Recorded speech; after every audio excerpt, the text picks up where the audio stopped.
mic was not on this whole time. Oh my god. Okay. Well, you still sounded fine on my end. Yeah, no, I sounded fine on my headphones too because my monitor's on.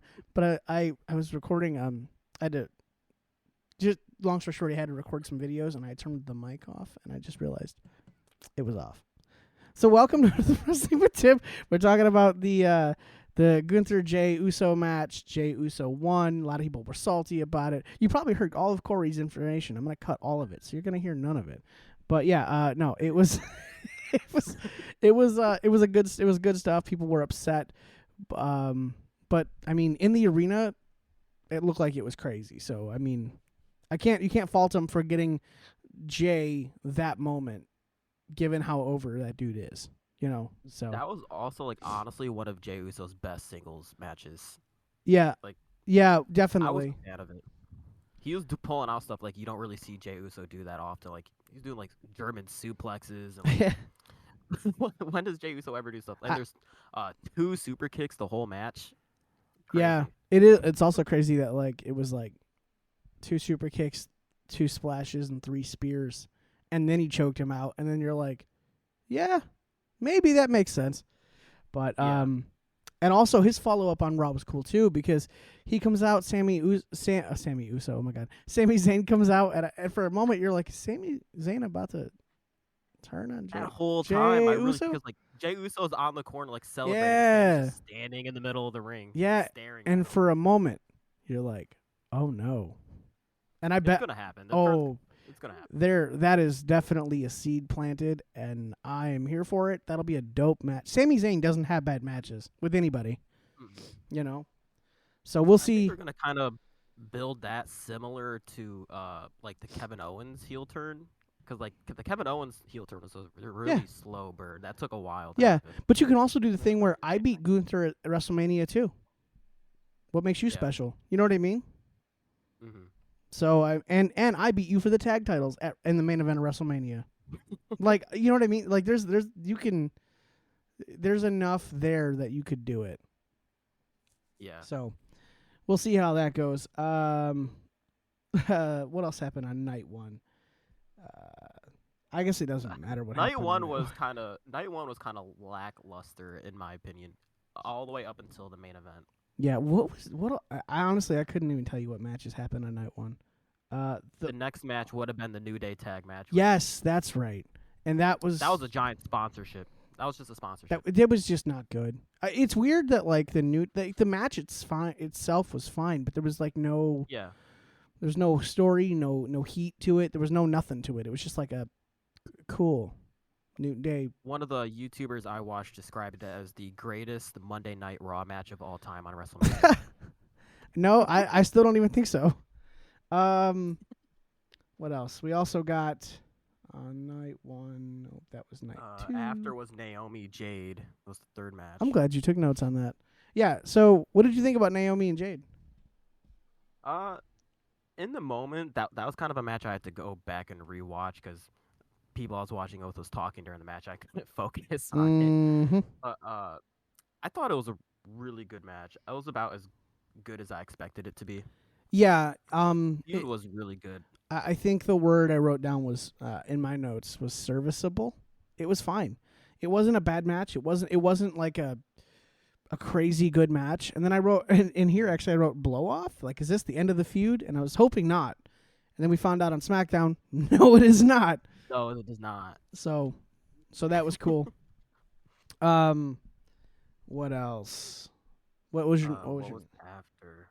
Was LA Knight and Jacob Fott? Was that on night 1? Yeah, that was night 1. Yeah. Yeah. That was a great match. That was contention for like best match of the night, honestly. Like night 1 was the main event was crazy, don't get me wrong, but sure. That LA Knight Jacob Fatu match was insane. The BFT from the moonsault was crazy. That gave me like Randy Orton, like sneaky RKO kind of vibe. Yeah, kind of like Randy Orton, Seth Rollins, WrestleMania RKO vibe. Yeah. Because like he did it, and then I was like, it's like, holy crap. I think that was like the first time I saw someone did a moonsault once in a ladder match, and Adam Cole kicked that dude right in the chin when it was Ricochet, kicked him right in the chin when he was upside down, and the whole crowd went, oh my God. That's kind of the moment I had there. I was like, what the crap just happened? No, fantastic I'm glad match. that I'm glad that it wasn't like a full squash match. Like, Yeah. I'm glad they made LA Knight look good. But you know what though? That moonsault into the BFT, I bought it. I was like, oh, and then it was a false finish. Yeah. I was like, oh my god, that was like such a good false finish because I would have believed it. You could have ended it there, and I'd be like, yeah, well, of course, you freaking did a moonsault into like this is his finisher. Like that makes sense, you know. I'm so happy Jacob Fatu is champion, dude. Yes, and then his follow up on SmackDown this week, with Solo Sikoa trying to essentially taking credit for the whole thing, and then all of a sudden he's like, he just takes the mic.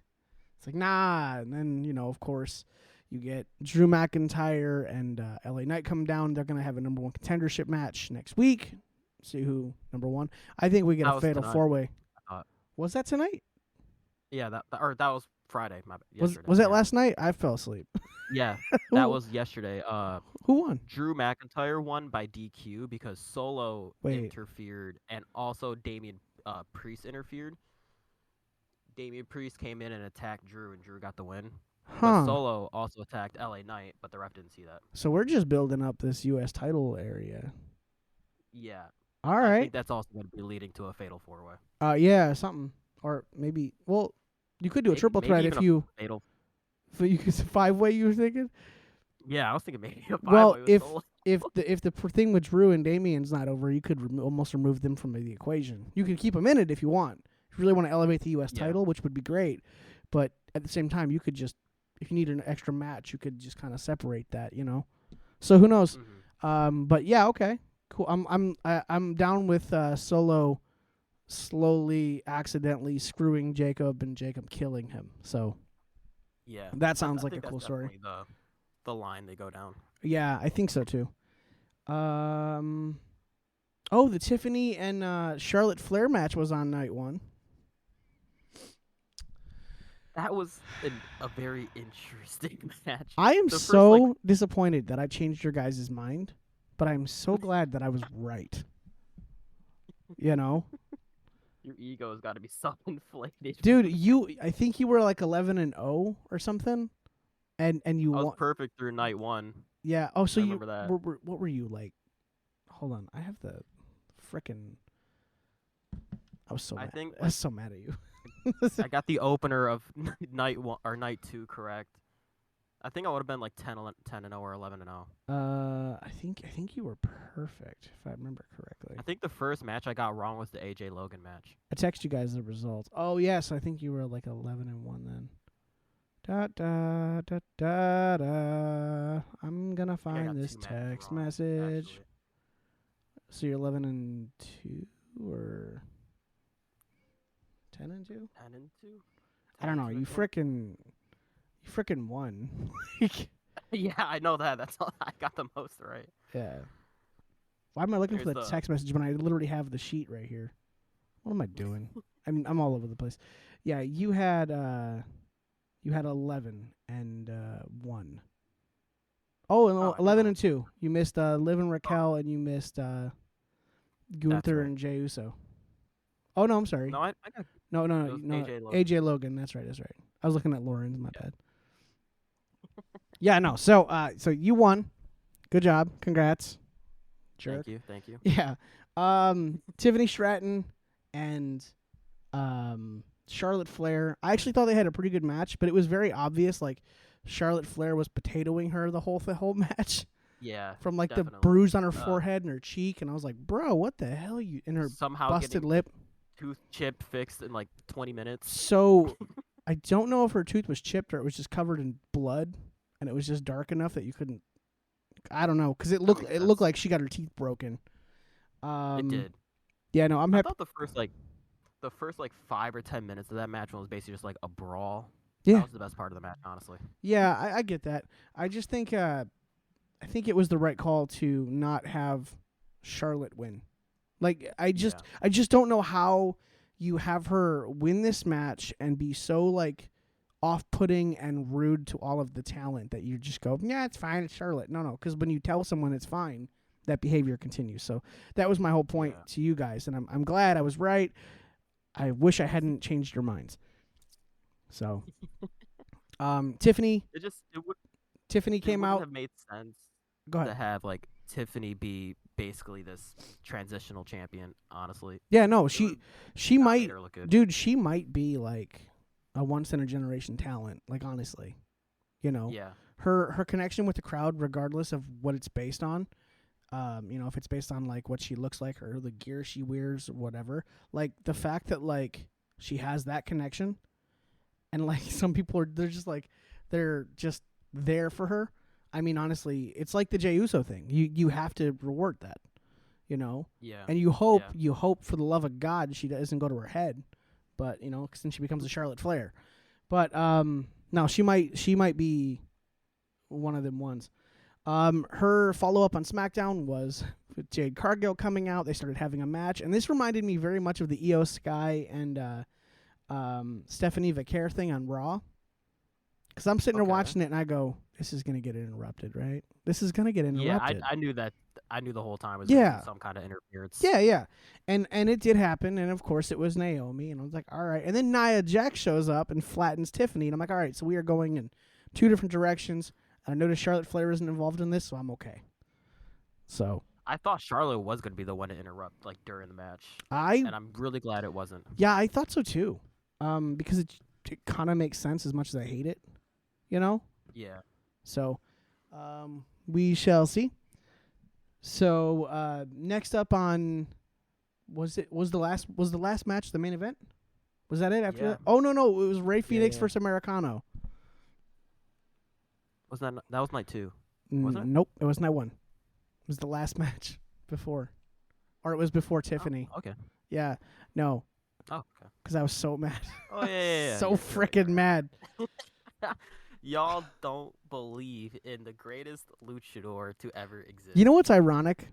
Literally, like a couple hours before this match, they announced they bought AAA, which is one of like 2 big wrestling promotions in Mexico. They had a bunch of luchadors there, people literally from AAA, just there. And then you had this farce run around. You know what I mean? And then you're like, well, we already had this match booked. Let's announce that we're buying a Lucha Libre company, and then we'll just make fun of all of it. The only thing I didn't like about this was Rey Fenix losing on WrestleMania. I understand putting him on WrestleMania, giving him that match, letting him showcase what he can do, especially against Chad Americano, was great. There you go. Yeah. However, I feel like if you were gonna have him lose, you could have put Dragon Lee on there. Yeah. I was gonna you're not gonna damage Dragon Lee. I mean, you're probably not gonna in the long term damage Rey Fenix. Like, let's be honest. If you don't know who Rey Fenix is, in these last 2 weeks, just looking at him and watching him, you're a fan of Rey Fenix. Like, there's not a chance you're not going to be. You know what I mean?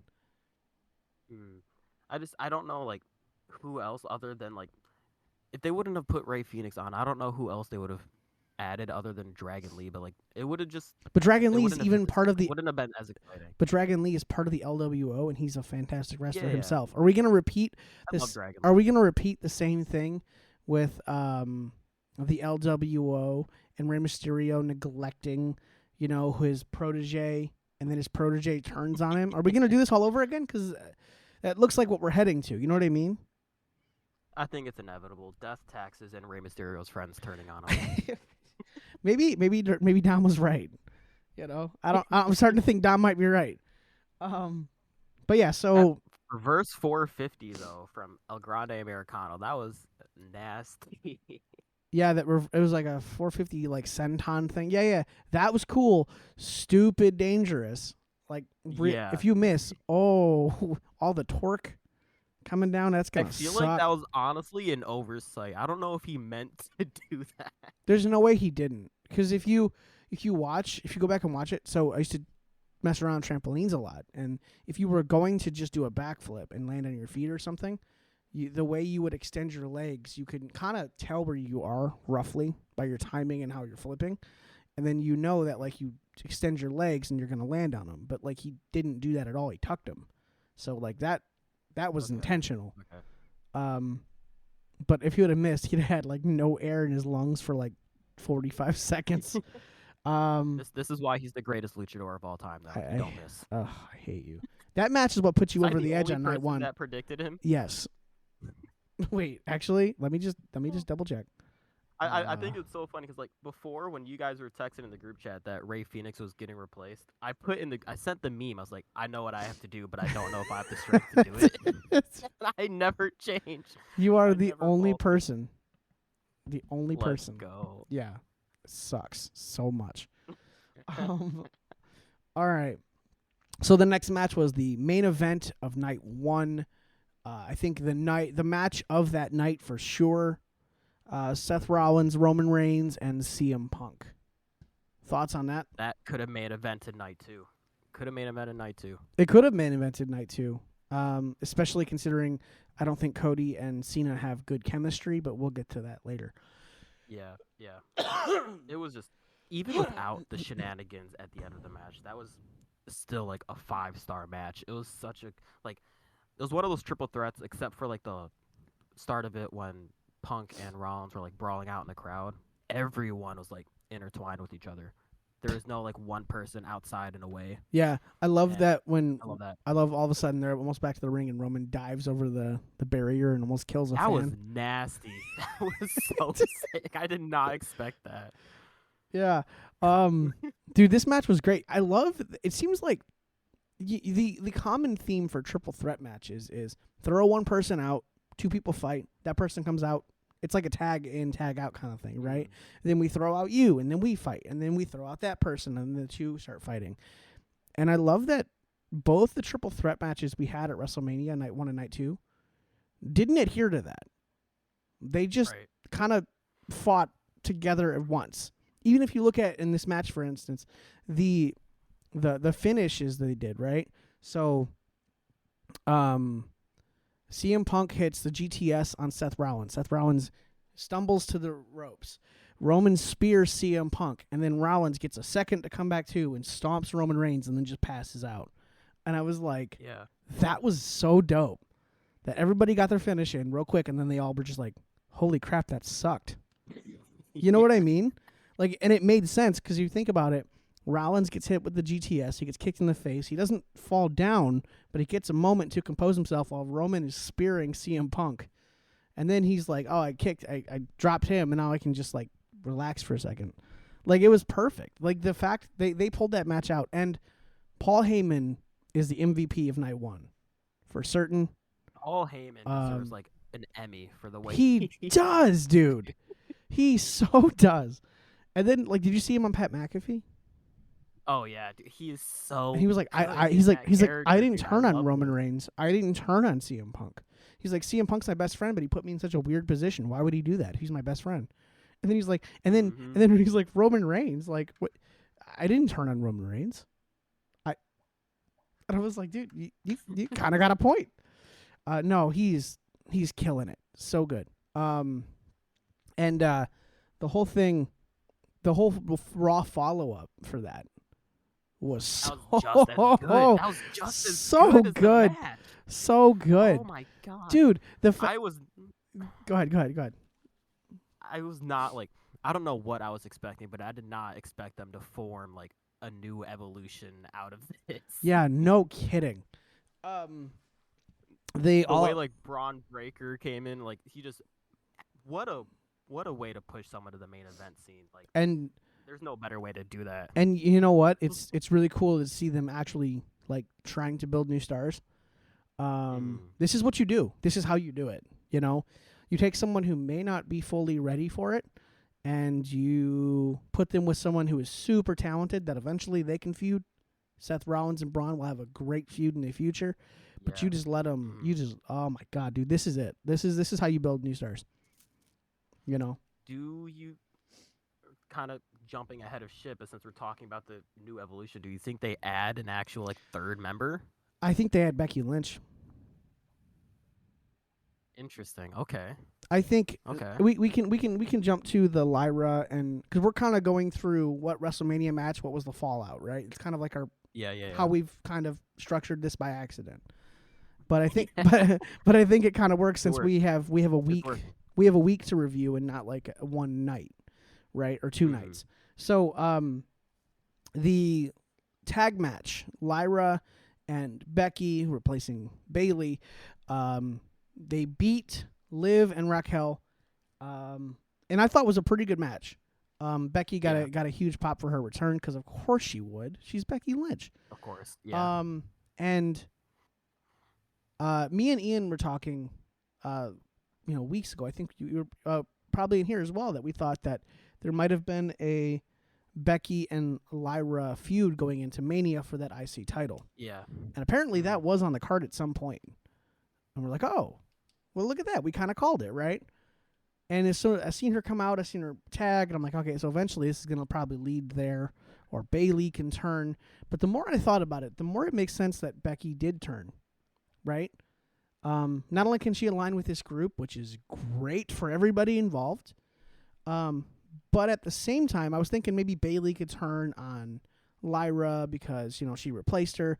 But I think the real story here, as we saw on Raw, was no, Becky is turning. Yeah. Bayley can come to her defense, right? And I think eventually we could even get a triple threat for the Intercontinental title, which, oh my God, that'll be dope. Be such a good match. Especially if the match with Lyra and Bayley a couple weeks ago was so good. Like, honestly, that match will be killer. But no, I think that'll be great. I think Bayley is the one that is. Oh, I'm sorry, Becky is the one that's going to join that group for sure.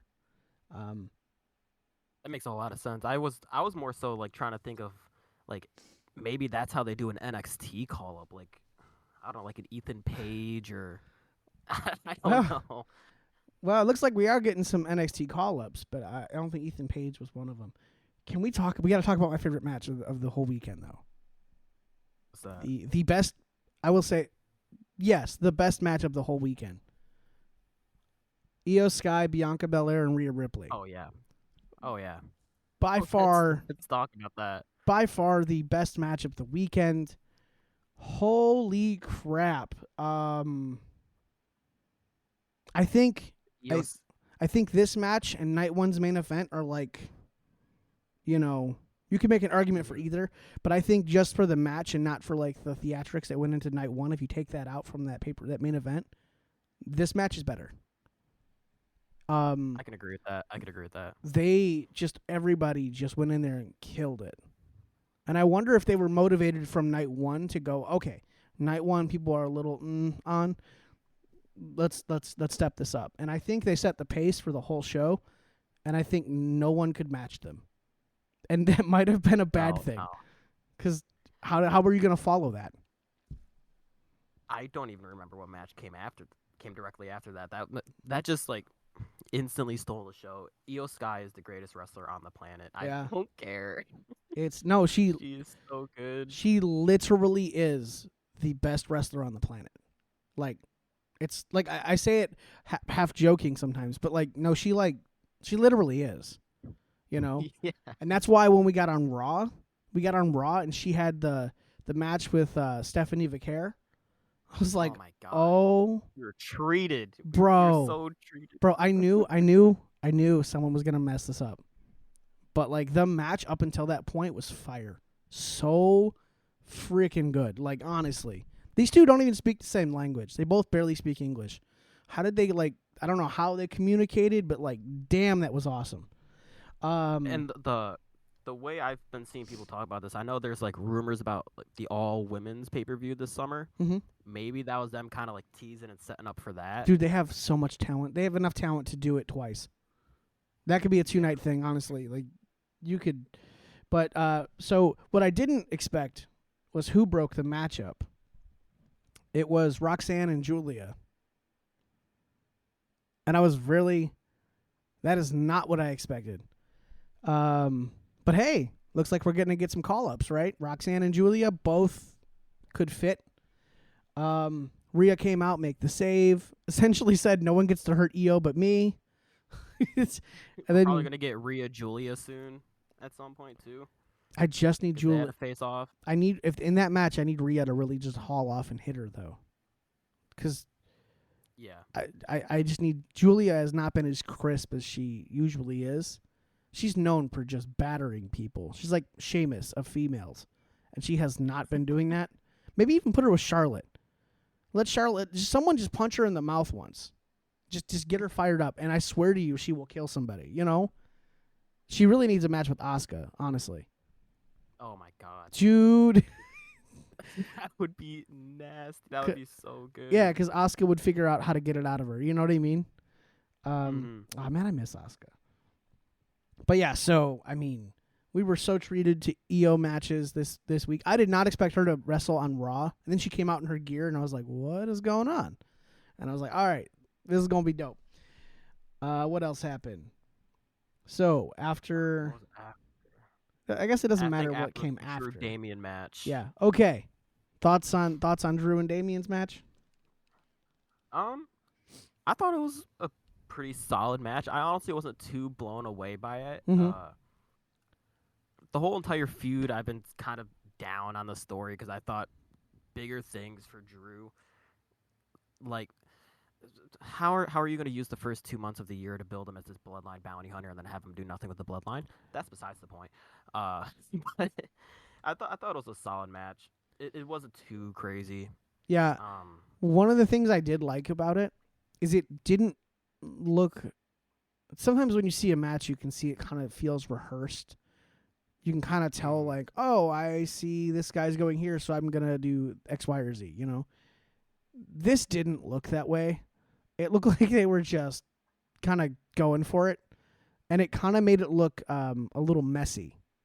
And to me, if you're gonna do like a street fight or something, it needs to look a little messy. It needs to look a little improvised. It doesn't need to look so rehearsed. And I think that's most Drew McIntyre matches look a little dirty, right? They look they're not so clean in execution, right?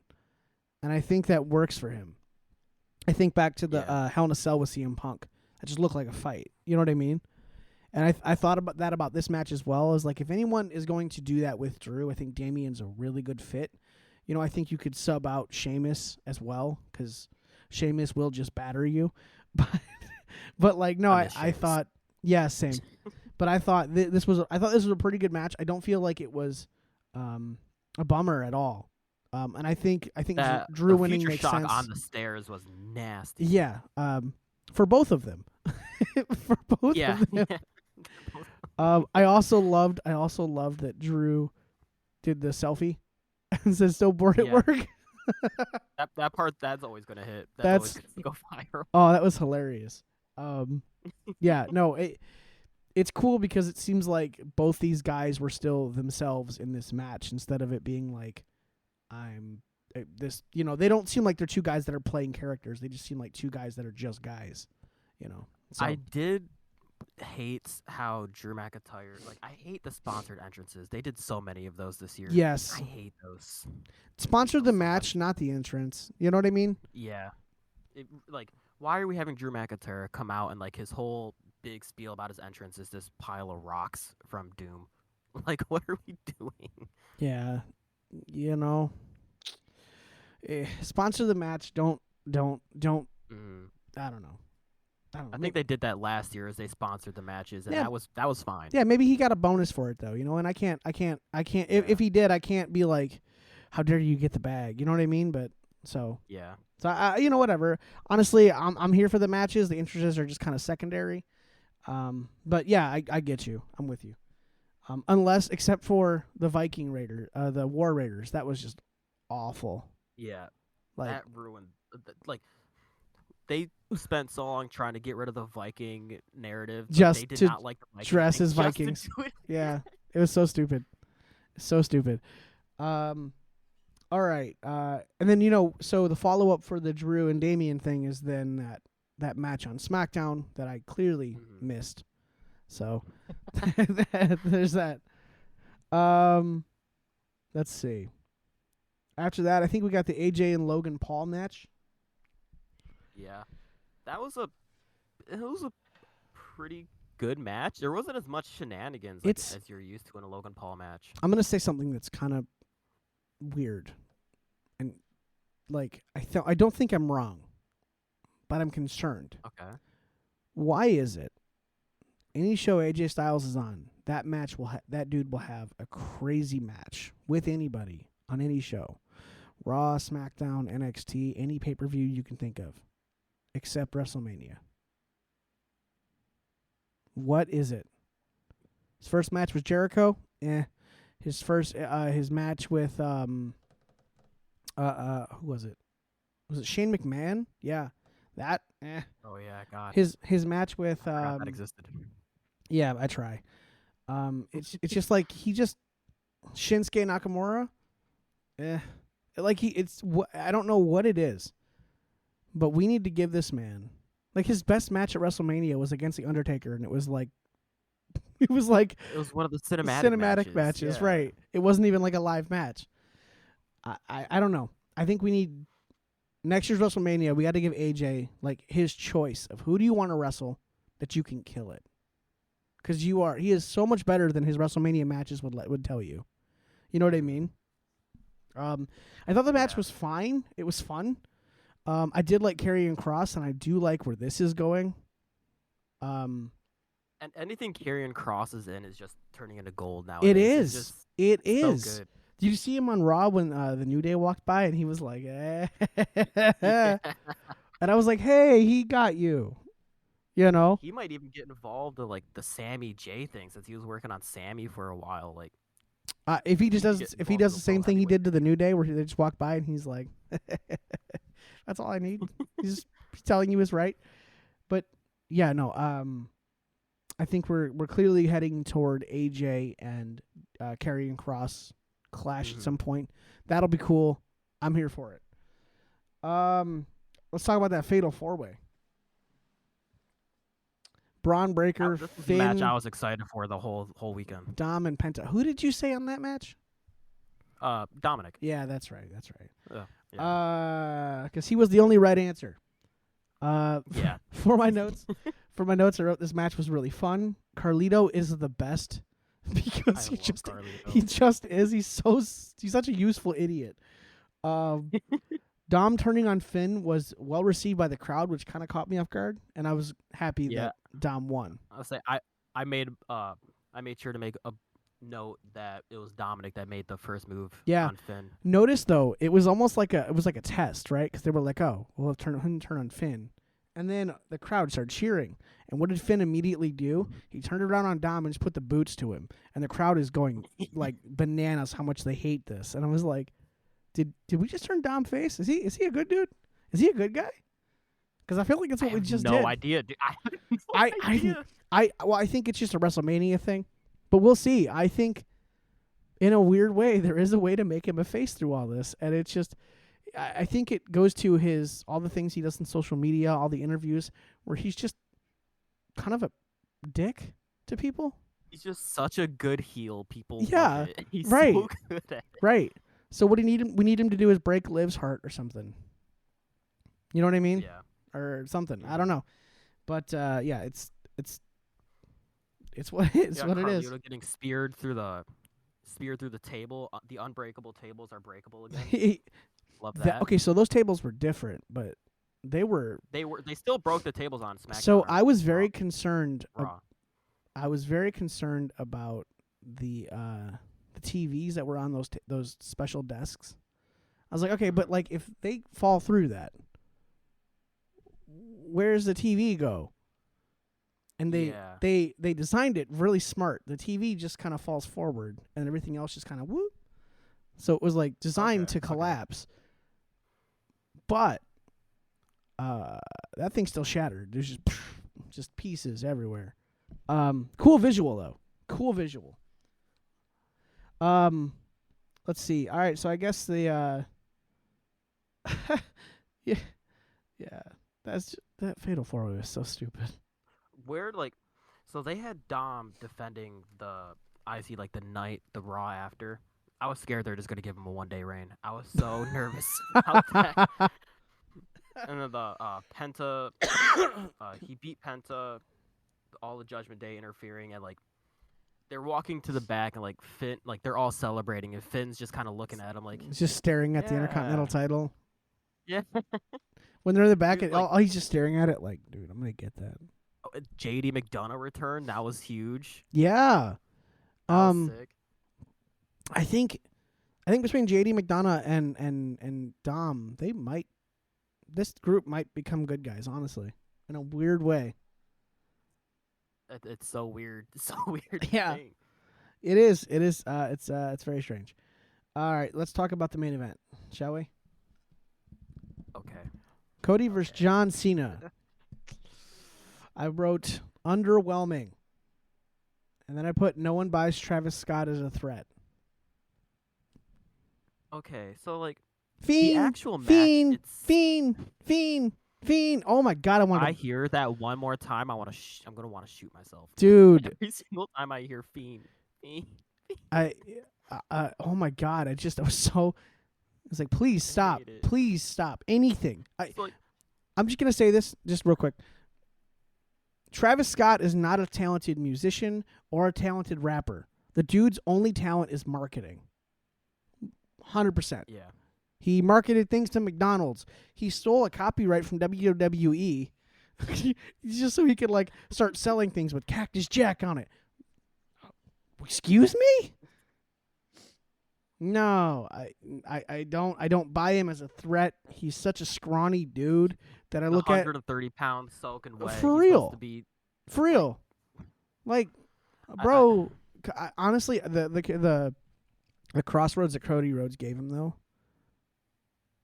looked like it sucked, and I was like, good. Please tell me you just broke his neck. The receipt from Elimination Chamber. Yeah, honestly, he should have slapped him in the ear first. I like how he didn't get the cue that he's supposed to roll out of the ring, and Cody's just trying to shove him out of the ring.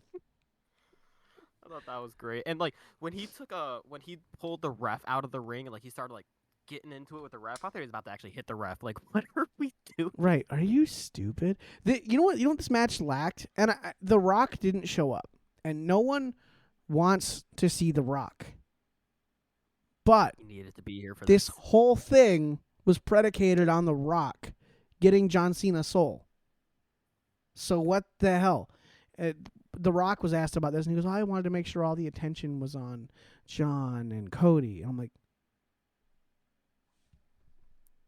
what have you been talking about for the last freaking year? You just randomly show up and go, like, what are you doing? And then it came out that he didn't want to appear like he was interfering with WrestleMania, like it appeared last year. But I'm like, then show up at literally the catalyst for the main event of WrestleMania. Exactly. Show up at WrestleMania. Help John Cena win. Then be done for a while. It would have been way more believable than Travis Scott. People wouldn't have been nearly as angry. Yes. But it's like even if The Rock still came out after Travis Scott, like, don't just have it only be Travis Scott. He's sole interferer. That's the thing that really got me. Come out, grab the weight belt, and beat the crap out of Cody Rhodes with it. Hit him with the rock bottom. Have John Cena pin him. Cuss out the ref a couple times again. Yeah. Tell him you can't DQ me. Matter of fact, take the ref shirt and give it to Travis Scott and have him count it. That would have been great. That's so much better, right? Mm-hmm. It's not hard. The way I look at this match, like, if you'd have taken out like the 5 minutes that Travis Scott was involved, it was a fine match. It was. It was okay. Yeah. It was like Cena just doing the most basic heel stuff, and like, I was cool with it. I was not upset about that. It was only Travis Scott that completely ruined it. 100%. The reason this match sucked as much as we think it did was because Travis Scott. If you remove Travis Scott, match isn't bad. It's just not. Yeah. But like, it was such a bummer to see Travis Scott, and I think people just started hearing the theme and they were like, why are we playing this theme in the random song or in the random middle of this match? John Cena kind of just like sits up like he starts Undertaker and yeah, like, what are we doing? And then all of a sudden they see Travis Scott coming out with like the broken, WWE title that he calls the hardcore title. Also, you notice the show ended. Go ahead. I want to make sure that the hardcore title that he has that 24/7 rule it used to. And I want someone to beat the crap out of Travis Scott backstage and steal it. Because that was the rule. Great. You notice what, though? What about the show? The show ended at, like, 10:45. They had so much more time. Like, they had 15 minutes to do, like, more stuff. Why? Why didn't they? Why'd they end it early? It's WrestleMania. Why are we ending the show early? Well, I think you got to figure that the show ends, and then there's like, John Cena, Cody sitting on the ramp for a while. John Cena's in the ring celebrating for a while, and then that's what I figure. But yeah, you're right. But though I do like, I'm gonna sneeze. Hold on.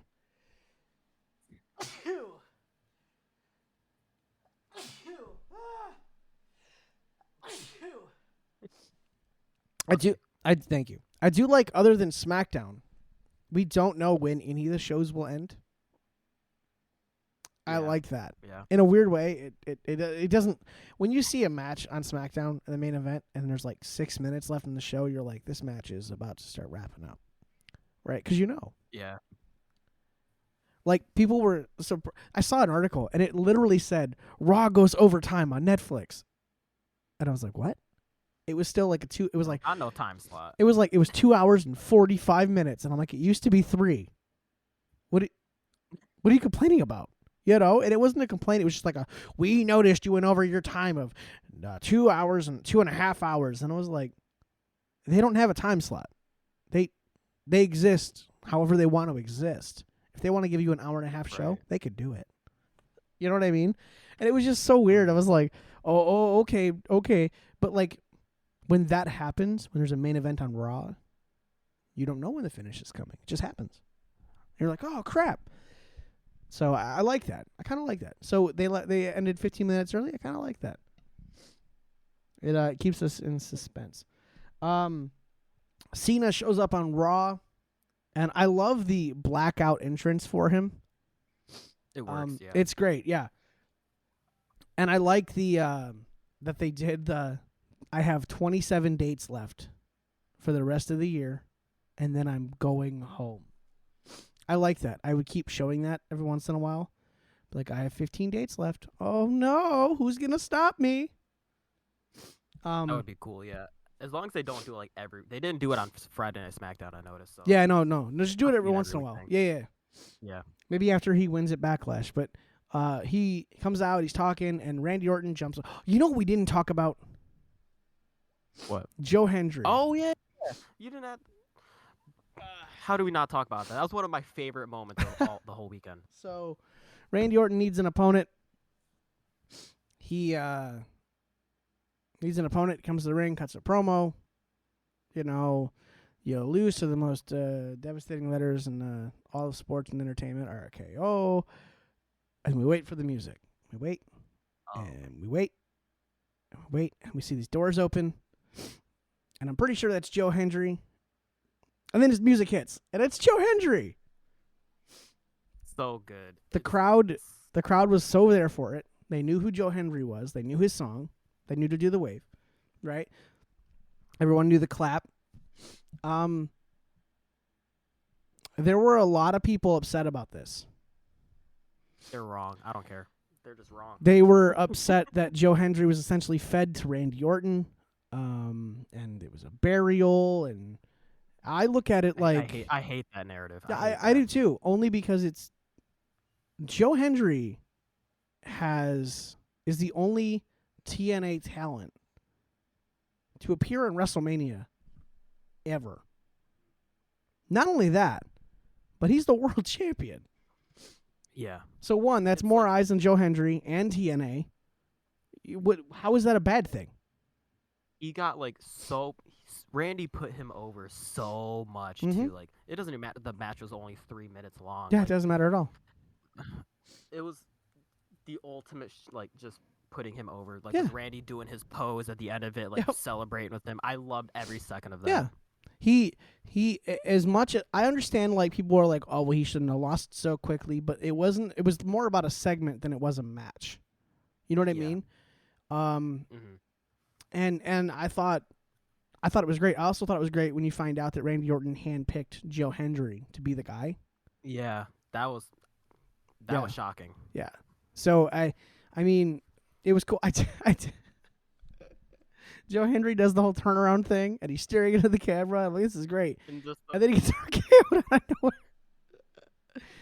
I think I sent you. I loved it. There was a reel of it was Stewie talking, and he goes, "Oh, look at him released into the wild. How wonderful!" And then he's like, "Oh my God, I got hit by a car." And they put the audio over Joe Hendry. Oh, it was great. No. It was great. Joe Hendry's 2025 is for the WWE's off to a great start. Like Roman Reigns in the Rumble match against Randy Orton at Mania. Yeah. Like the ultimate show of like confidence from WWE in Joe Hendry. And then Triple H literally telling you this is going to be the easiest one you ever do, and we'll definitely see you back here again. You know, like, bro, like the upside they see for you. Honestly, like, shoot, his dude. pop was like on par with the Jey Uso pop. It was, yeah. It's like I don't know how people are upset about this. This is good for TNA. This is good for everybody. You know, nobody lost in this situation. No, yeah, I don't get that narrative. No, he lost a match to, by an RKO to Randy Orton. So many people have lost to Randy Orton. Who cares?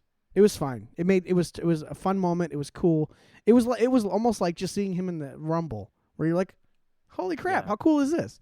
But no, it was great. I loved it. I thought everything about it was great. So back to Raw. John Cena shows up, cuts a promo. Randy Orton sneaks behind him. RKO. Setting up this match at Backlash. That made me feel 8 years old again. Yeah. I loved it. Like, the Friday night promo, like they actually cut on each other. Really like good promo. I thought it was great. Yeah. So the SmackDown promos they did on SmackDown. It was great stuff. I love you need to have kids. You need to grow up. Randy Orton telling that to John Cena is hilarious because of their history, right? Of Randy Orton being a hothead and then needing to grow up. Him telling that to John and John going, I don't have kids because I've raised all of their kids for 25 years. That made me laugh so hard. Yeah. I loved that. And then people start cheering and he goes, and clearly I've done a great job. And then they cheer again. I was laughing. And like, I did a great job. We got a 6-year-old flipping me off. Yeah. Right. And then he started going in and out of that kid, and he went in on his dad, and he goes, don't look at me like you're going to do something. And I was like, oh my God. It was great. It was so great. Dude, Raw and SmackDown were so good this week. Like, so good. We can talk about the New Day and American Alpha. We're starting to have a match. The lights go out. Oh, yeah. Rusev comes out with new music, which I actually like. His banner on the screen is kind of cool. And he just kills American Alpha. Just killed him. I'm so happy he returned. I love Rusev. There's a but. What? I feel it. There's a but coming. What is it? It's the same thing they did with Aleister Black on SmackDown. The return it's so lackluster. It makes me nervous. Like, the first time we see Rusev, specifically, he's beating up the people we've seen everybody beat up. It's American. It's Otis. It's Akira Tozawa. Everybody. I think you're missing something, though. I think. What's that? People love Otis. Oh yeah, obviously. People love Akira Tozawa. He's funny. He has a really good charisma for a guy that doesn't speak much. His facial expressions are on point. There's a lot to like about Akira Tozawa, and He's so underrated. and I love Otis, Tozawa. right? But because they're loved so much, they're easy targets for a villain. You want to set up where Rusev stands immediately? Have him kill him.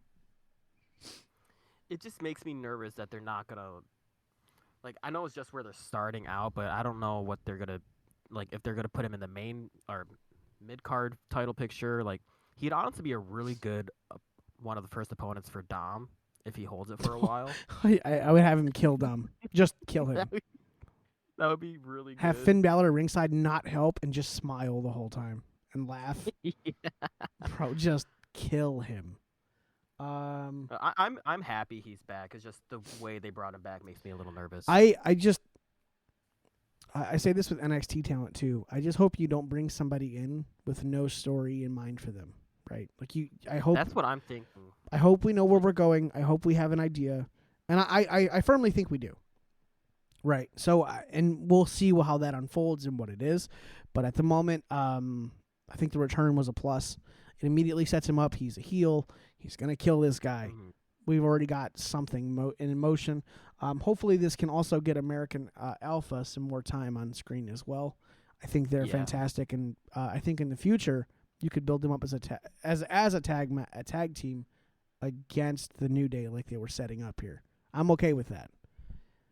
Also, Maxine seems a little more comfortable on the microphone lately. Yeah, her promo was really well. Yeah, really well she made a lot of good sense too, and she didn't seem like she was like afraid. So, props to her for kind of picking herself up a little bit.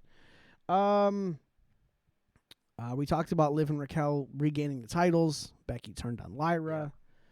We talked about Io and Stephanie Vicaire, Jey Uso, Gunther, Tex, Michael Cole, and Pat McAfee. What a weird sentence, bro. And we talked about this. We covered most of Raw. SmackDown, Fraxium.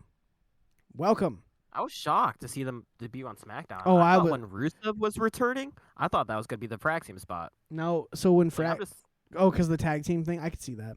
Yeah, so Fraxium shows up and they're announced, and then and after the commercial break, there they are. I'm like, oh, let's go. Once I saw them lose on Saturday to Hank and Tank, right? Yeah. What a stupid name. I almost said Axe and Smash. That's a whole different tag team. But yeah, once they lost to them, I was like, oh, maybe we're doing a call up here. They're gonna be great. They're gonna be really, really good on SmackDown. Put them against Motor City Machine Guns or DIY. They're gonna cook.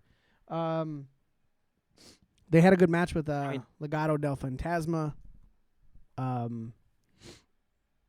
SmackDown tag division just continues to get built. It is stacked. It is so stacked. So stacked. We talked about Tiffany's promo, Jade, Nia, all that. Jacob Fatu. Is that man wearing a jersey backward? I saw that too. I think he was. I think so too. I noticed that. Because when I saw it, first off, it didn't fit right. And then when he turned around, it was like It was kind of like sitting all the collar all the way up here. Yeah. I was like, all right, crisscross, chill out. So we didn't talk about Zelina Vega, though. No. Zelina Vega defeats Chelsea Green after the Secret Harvest get thrown out to win the Women's United States Championship. I like this. I like Chelsea Green being whiny and annoying. There's no wrong answer here. Chelsea Green and Zelina Vega are both so good. Yes, yeah. And I think they clash just the right amount that it's like they're not similar in any way, but they're not like they have good chemistry too. So I feel like they're gonna make this work. I think this can be a feud for a couple months, honestly. And I'm here for it. Zelina winning. She has never held a title in WWE. Good for her, man. About time, you know. I mean, she's been here forever. Happy for her. Absolutely. The Miz. Did you see the Miz and Carmelo segment with Andre the Giant? Mm-hmm. That was so stupid. So I love stupid. Mello, don't Miz. I hate it so much, but it was so funny. He bought him like this. What would you get, like a Jesus piece? But it's like Andre the Giant's face, and it's like so big. it's like Flavor Flav almost. Flavor Flav's clock was smaller, bro. Like it was so funny. I was like, what the hell? And then I like Miz is like so inspired by this moment. He's gonna go cut a promo out there. I'm gonna make my moment. When them lights went out, I wasn't sure which version of Aleister Black we're gonna get, what music we're gonna get, is this the old entrance? And it was the old music, and I was so hyped for it. So was the crowd. And I like that Aleister Black again kind of carries on like whatever character he was doing before to this character because he still has the contact. This is gonna be dope. I am not too familiar with much of Aleister Black's stuff, honestly, because he was around when I was not really watching. Oh, I'm gonna give you a list of matches. Yeah, I'll take. I'll go back and watch some old stuff, but I was definitely very excited with how they brought him out. Except for like, I love the Miz. The Miz is great. Don't get me wrong. Mm-hmm. But I also thought like the LA Knight Drew McIntyre match was right after, and they're in the U.S. title feud. Like, why not just have him interfere in that match? Like, I don't know. I would have like just liked to see, similar to what I said about Rusev. I would have liked to see more. Like, Well, them do something more impactful. it sounds like there was a lot of interference in that match, right? Yeah, in hindsight, I guess it would. So made Damien sense, came like, out. Who else came out in all that? It was Damien and Solo also came out. Right. Yeah. There's already a lot of like things going on there. I guess, yeah. You got four Right. characters, and you want to tie them up with that. I think one of the things you want to do with characters, and I think we can kind of check this with Rusev as well, is you want to establish where the character stands, right, face heel, and then you want to establish whatever it is they do. Rusev on Raw did the Accolade, right, and it looks like it sucks. SmackDown, Aleister Black hit the black mass on The Miz, because The Miz thought, I'm going to approach this guy. That just seems like a great idea. Yeah, no, that's brilliant. But no, I think once we establish the characters, we establish what they do, what their moves are, their move sets, then you can start moving them in those directions. I don't think it will be long before Rusev is looking for an Intercontinental title, you know. I could see it. I could see, and I could see Aleister Black being in the throes of a U.S.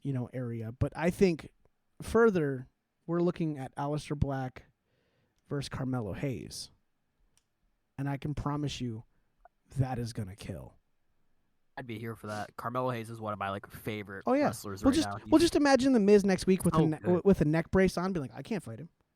You got to do it, because the Miz is a coward. That would make me. That would make me so hyped. Yeah. Yeah.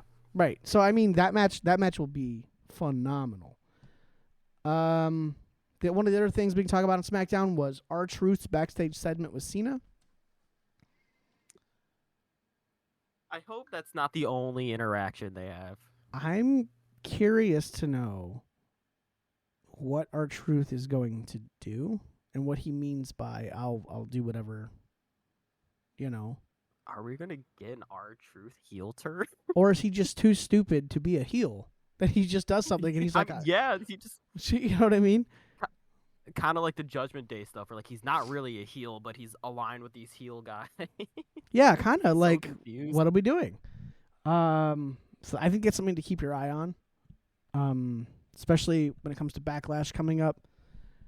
And the last thing that happened was the TLC match. That should have been on Mania. That was so good. And somehow a prosthetic leg got involved. That was hilarious. It was great. I didn't even see like how they got it. I was just like, I looked down and I looked up for like half a second, and there's just had a prosthetic leg in his hand. WWE put a video up that is literally called "A Prosthetic Leg Involved in the TLC Match," and it is like 35 seconds of him of the fan holding up his prosthetic leg, and then Montez Ford seeing it and going, and the guy hands it to him and he goes, "Great," and he starts beating Johnny Gargano or Ciampa with it. And then he hands it back, throws it back to him, and the guy cheers, and everyone else cheers. That was hilarious. I loved that. That was so great. I love that. I hope he gets his prosthetic leg signed by the Street Profits. Because that's dope. Yeah. The Street Profits retain in this match. I thought it was a great match. A lot of moments where I'm like, oh, is this over? Is this over? They were really good with like the false endings. They were that like the whole time like they were going through the whole like false finish. Like I was so convinced like, okay, DIY's gonna win. No, okay, Motor City Machine Gun's gonna win. It was so good. There were so many moments where like you have one guy on the ladder and the other guy's in the ring like getting ready to fight anybody, and then it somehow still did not go their way. You're like, wow. The Street Profits are so good, dude. Angelo Dawkins, a la Edge, Jeff Hardy doing the spear off the thing onto the table. That was sick. Montez Ford like springboarding onto the ladder, and then like Johnny Gargano like sliding him like in between the thing and like super kicking it. Like, yes. That was nasty. Then you got to think of Ciampa putting Ford through that ladder on the apron there, and hurting himself. People going through tables. There's so many moments in this match. It's Montez Ford climbing the third person climbing the ladder on the side. Yeah, that was sick. That was so dangerous. If he just moved just a little bit out, the whole ladder would have come down with him, and so would that would have been a cool spot. But careful, No, but that I saw that and I was like, I don't think I've ever seen that before. That should have been on Mania, man. Was that better than the other tag TLC? What would you pull off of Mania for that? New Day match. Easy, 100%. Other tag championship match, yeah. Yeah, 100%.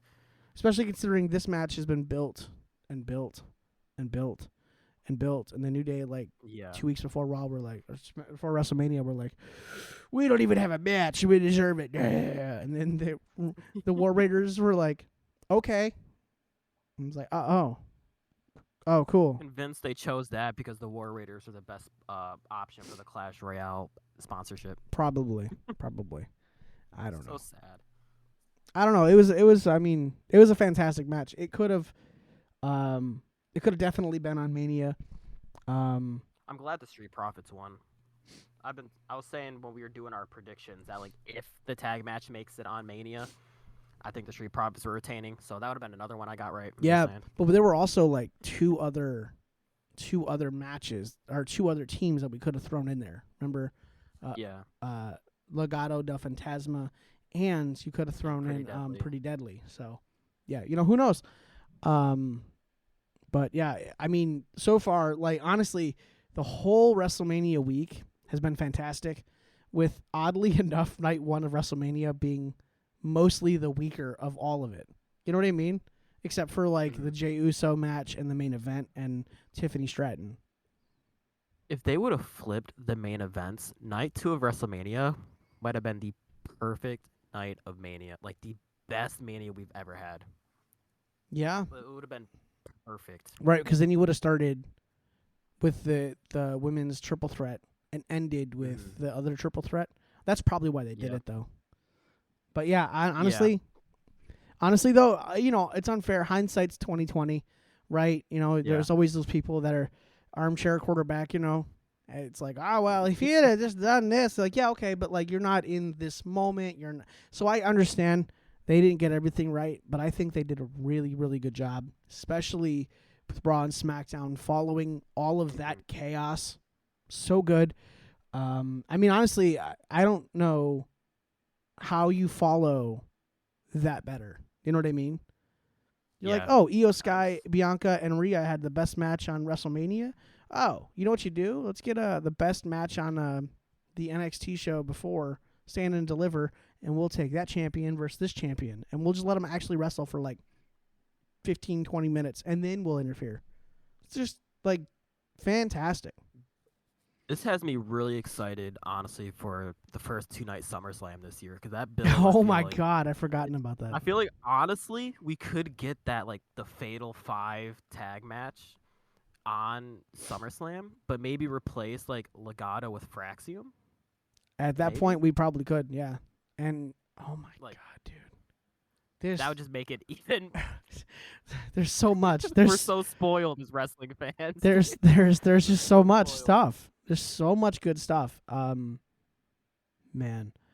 I'm excited overall, to see where everything goes. Mania this year was better than last year as a complete package. Yeah. I can name several matches from this year's WrestleMania that I enjoyed. I can name a lot of decent matches from last year, but how many that were really that moment. You know what I mean? So yeah, I think so too. But I think that's the goal, right? WrestleMania should get better and better and better. Everything should get better and better. And I always understand when you have a show where you can't always be building things and you can't always be having things explode, and I get that. But man, I'm hoping maybe by SummerSlam we finally get Finn Balor versus Dom for the IC title, a 1-on-1. We better just get Finn. Better be the one to beat Dominic, man. It needs to be Finn. The hate he will get will be palpable. For Yes. somehow they have turned that little douche into he's somehow become loved. And it's so weird because you hate him and you love him. And I don't understand either. You know, it's like, but he's kind of a tool. Like, I don't know. But I no, don't know. he's so good at being a tool. I know. He's so But good. then so is Logan Paul. But Logan Paul does not get that love because Logan. Yeah, no. I think he just comes with too much baggage, right? Mm. But honestly, that'd be a good match in the future. You know, those two, Mania. Oh God. Yeah. No. That would be Phase. an insufferable feud. Phase. That would be an insufferable build-up. Like I quit watching. Why Logan Paul versus Dominic Mysterio? They could be a great tag team in the future. Oh my God. God. But they have to win Oh, everything, like tag titles and. that's so bad. It's good. Please bring Logan Paul into the Judgment Day. What if he's the secret hidden member this whole time? Bro. Ian's going to listen to this and go, that might work. Like, I know it. But. Oh no. All right, I listen, we've done our obligations. We covered everything for WrestleMania week. I know you're kind of in a spot, and I got some stuff I got to do. So I'm going to let's just end this. We'll call it an episode. And we'll get to other stuff we got to get done, you know. So All right. thanks for being here, especially under the circumstances. Yep. Say hi to your girlfriend for me. I hope she's okay. Hope everything's going well. And Ian, if you're listening to this, stop it and go back to your vacation, you psychopath. Imagine being in a tropical climate when it's like this outside. Who plans a vacation during WrestleMania? It's all.